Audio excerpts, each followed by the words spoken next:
Comedian Steve Hytner has had a long and successful career, appeared in probably around 100 films and TV shows. Of course, he is always known for his iconic role as Kenny Banya, one of the most popular TV shows of all time, of course, that being Seinfeld. But that character is just a blip in Hytner's career. Unlike Banya, he doesn't need anyone to write jokes for him. He is funny on his own. And Jasper residents and others will get to see that firsthand on Saturday as he performs live at the Astor Theater. Joining us right now here on Daybreak to tell us about the show. Thanks for coming in, Steve.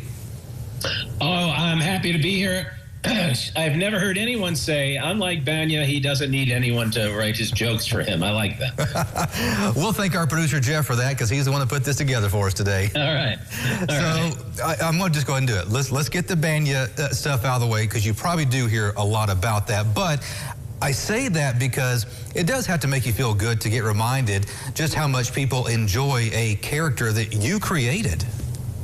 Yeah, Look, not to get too into the weeds on it, but if I walk outside my house, someone's going to yell, "That's gold, Jerry, gold," right? That's going to happen.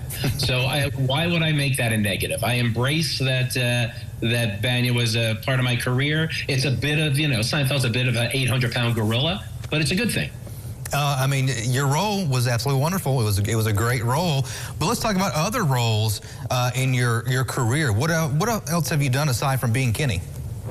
Oh, I mean, so many. That whole run of sitcoms, I ended up guesting on almost all of them. I mean, I guested on Friends. I was recurring on 2.5 Men. I recurred on King of Queens, just during that whole amazing run. And then I was lucky enough to do some films. I worked with Clint Eastwood on In the Line of Fire, and just had a very fortunate run of about over 20 years of just acting. But now I've kind of taken to stand-up. I'm really enjoying kind of a different art form. So that's what I want to ask you then, because you said about 20 years just now in your acting career into comedy and stand-up. So what prompted you to change? I don't know. There were some life changes that happened, some personal life changes where I needed to move out of LA for some family reasons. And then I kind of slowed, maybe I'll adjust what I do for a living. And that's why stand-up came back in. I did stand-up when I was in my 20s, but I enjoy it so much more now. Let's put it this way. When I was in my 20s, my whole act was, "Why won't she touch me?" Because that was my whole life experience. Now I have more to talk about. So, I mean, she still won't touch me, but I have more to talk about. Well, you can always try. Never give up, Kenny. Or Steve.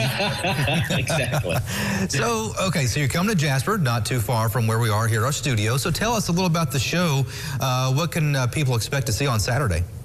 Well, this is what I've been, that's a question that I get often, but what I've been answering to lately is, here's what I can promise you you're not going to get. I'm not going to talk about politics. I think we're pretty much done with that now for a while.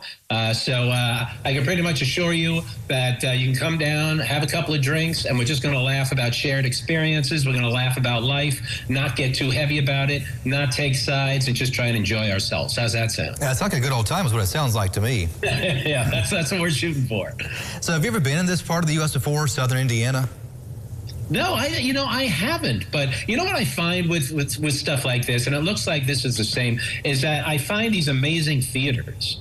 You just find these great old theaters, and I'm looking forward to that experience. And I'm also looking forward to when you get out of the main cities, you get a different type of audience. And I enjoy that audience. I enjoy connecting with them. I enjoy finding out what they want to connect on. Like, not every show is the exact same. Mm-hmm. I don't just get up there and just by rote, announce my show. I like figuring out who the people are in that particular area. Well, quick question here for you. Do you like German food? Yes. As a matter of fact, I do like German. Is that what I can expect? Well, you're going to be in Jasper. That's up in Du Bois County, a very, very German area up there. I highly recommend the Schnitzelbank restaurant for you. I am, you know what? This is not a light, I am going there. Okay. I am taking your words, and I am going there because I like to, before the show, I like to maybe get out in the town a little bit, have a beer, have a bite to eat, sure. Maybe see the people, talk to the people a little bit. So say it for me again, the Schnitzelbank, B-A-N-K, Schnitzelbank, yep. All right. And you can see the glockenspiel while you're up there as well. So, Steve? And so you're a fan of the German food as well. Oh, you better believe it. You better give me some Kraut and Brats right now. Oh, I tell you what, you're nailing it. I love that. I mean, my favorite is Italian, but if I went in Rome, get the schnitzel ball. You got it, sir. All right, thanks for your time this morning. Can't wait to see you in Jasper. Listen, great. Come on down to the show. Saturday night, 23rd, Jasper Astra Theater. All right, tickets start 25 and up. Appreciate your time, Steve. Have a great day. Thanks for the chat. You bet.